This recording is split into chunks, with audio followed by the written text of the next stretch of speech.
నా పేరు వీరబాబు. సూర్యాపేట జిల్లా కోదాడ మండలం దోరకుంట గ్రామం. నేను దోరకుంట బీఆర్ఎస్ పార్టీ గ్రామశాఖ అధ్యక్షులుగా 10 సంవత్సరాలుగా పార్టీకి పనిచేసుకుంటున్నాను. మొన్న బొల్లం మల్లయ్య యాదవ్ ఓడిపోవడానికి గల కారణం ఏంటి? ప్రధాన కారణం బొల్లం మల్లయ్య యాదవ్ ఓడిపోవడానికి కారణం ఏంటి అంటే, ప్రధానంగా పక్కన ఉన్న వ్యక్తులు అందరూ మన వాళ్ళే అనుకొని పక్కన పెట్టుకొని వాళ్ళని కూడా చాలామంది సీనియర్ నాయకులను కూడా దూరం చేసుకోవడం వల్ల కొద్దిగా మైనస్ అవ్వబడింది. అలాగే పార్టీకి మనం అన్ని విధాలుగా ప్రజల్లో ఉన్నా కానీ, ప్రజలతో పాటు తిరిగి అన్ని కార్యక్రమాలు పాల్గొంటూ ప్రజల మధ్యలో ఉన్నా కానీ కొద్దిగా వ్యతిరేకత జరిగింది.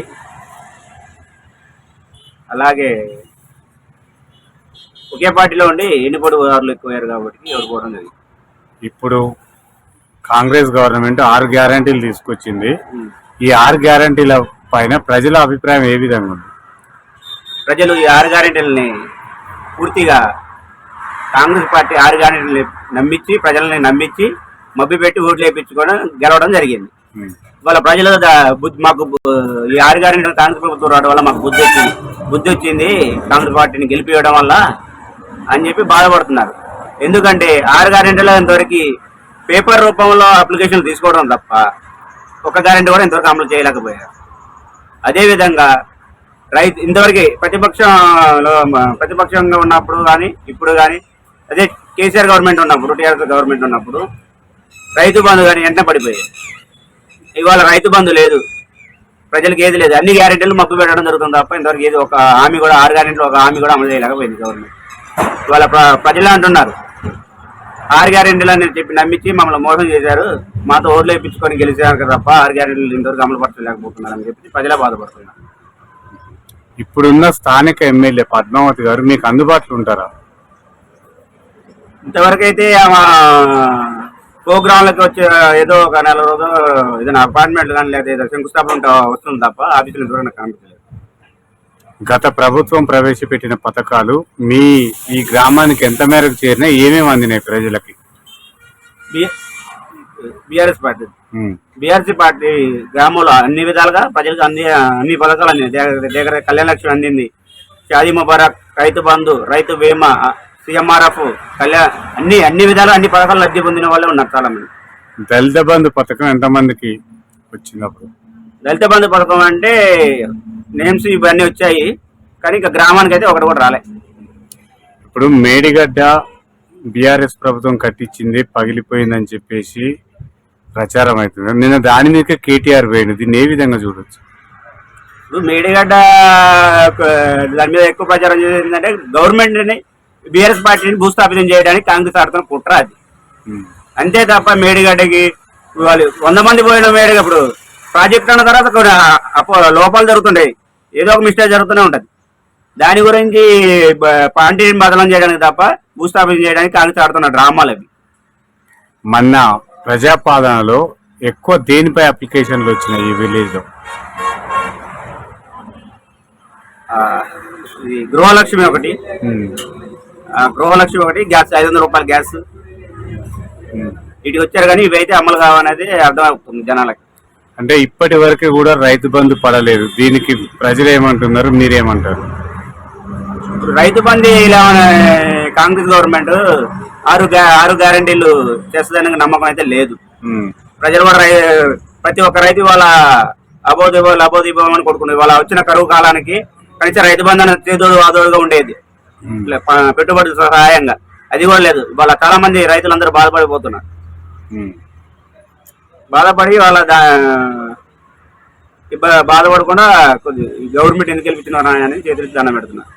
అంటే ఇప్పుడు స్థానికంగా సర్పంచ్ ఎన్నికలు వస్తున్నాయి కదా, దాన్ని ఉద్దేశించి మీరు అసలు ప్రజలకు ఏం చెప్పదలుచుకున్నారు?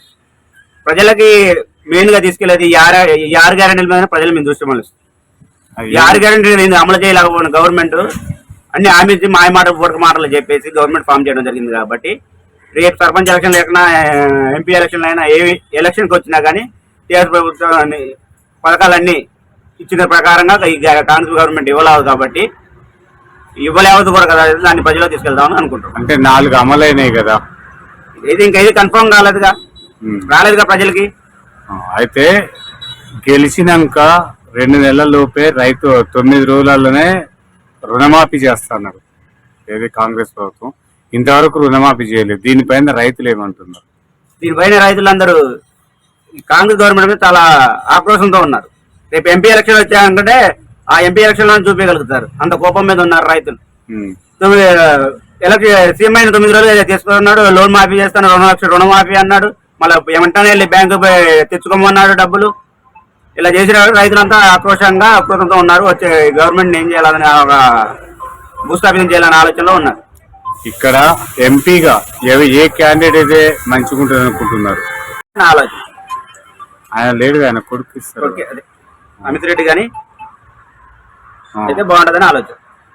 అక్కడ భువనగిరి అయితే భువనగిరి మరి ఎవరికి ఇస్తారు? ఎవరికి ఇస్తే బాగుంటది మీ ఆలోచన ప్రకారం?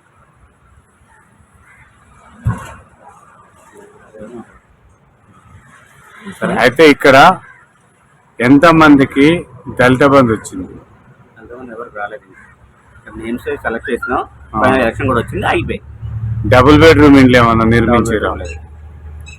బొల్లం మల్లయ్య మీద బాగా వ్యతిరేకతతో ఓడిపోయినని చెప్పేసి కాన్స్టిట్యూన్సీ ప్రజలు అంటారు. నిజం అవినీతి ఆరోపణలు బాగున్నాయి, వాస్తవం అది?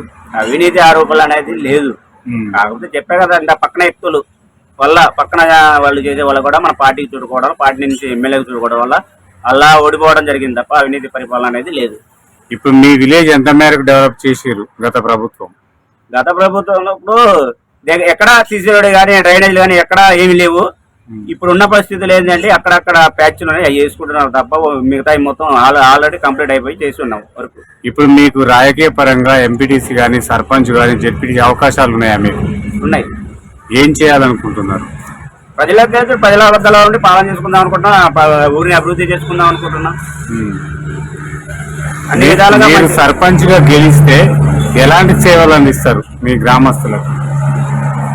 గ్రామంలో ఎలాంటి నీటి సమస్య కానీ, ఎలాంటి పారిశుద్ధ్యం కానీ, ఎలాంటి ప్రజలకు ఏ ఇబ్బంది వచ్చినా అందుబాటులోనే చూసుకోవడానికి పార్టీ నుంచి సహాయం కోరుకొని ముందుకెళ్ళడం జరుగుతుంది. ఇప్పుడు చివరిగా ఓటర్లకు ఏం చెప్పదలుచుకున్నావు? ఎంపీ ఎన్నికల్ని కానీ సర్పంచ్ ఎన్నికలను తీసి ఓటర్లకు ఒకటే చెప్తున్నా, బీఆర్ఎస్ పార్టీ చేసిన అభివృద్ధి కాంగ్రెస్ పార్టీ చేయలేవదు. ప్రజల్లోకి తీసుకెళ్లేది ఒకటే, ప్రజలకి చేతులెత్తి దండం పెట్టడం చెప్పడం జరుగుతుంది. ప్రజల్ని మభ్యపెట్టి గ్యారెంటీల హామీలతో మోసం చేసిన కాంగ్రెస్ గవర్నమెంట్ని నమ్మకూడదు. బీఆర్ఎస్ ప్రభుత్వం మన ఏ ఆఫీస్కి వెళ్లకుండా, ఎక్కడికి వెళ్లకుండా, ఏ నాయకుడి దగ్గర కూడా వెళ్లకుండా ప్రజలకు డైరెక్ట్గా ప్రభుత్వం నుంచి వచ్చే ప్రతిదీ లబ్ధి పొందింది బీఆర్ఎస్ పార్టీ ఇచ్చింది. కాబట్టి అలాగే ప్రజలకు తీసుకెళ్లి ఇలా రేపు ఎంపీ ఎలక్షన్లో కానీ చేస్తే ఎంపీ ద్వారా అయినా గ్రామాన్ని అభివృద్ధి చేసుకోవడం అని చెప్పి ప్రజలకు తీసుకెళ్ళడం జరుగుతుంది.